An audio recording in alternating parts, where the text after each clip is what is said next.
So this is how we try for mass communication. Here I'm again with another video.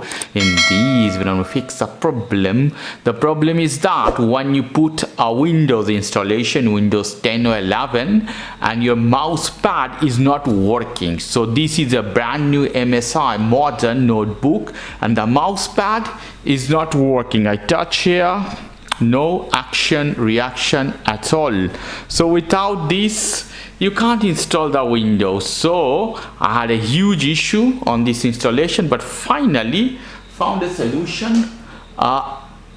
Additional mouse, so Bluetooth or wired mouse, whatever, you have to have one additional mouse. So connect one additional mouse in this case with USB port. Here we go. So the mouse is working, so you can continue your installation process. I hit the next button.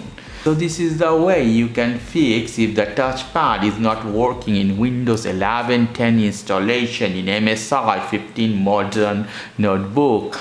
Okay guys, if you like this video, please do subscribe to my channel. If you like this segment, please give me a thumbs up. Take care till then, bye bye.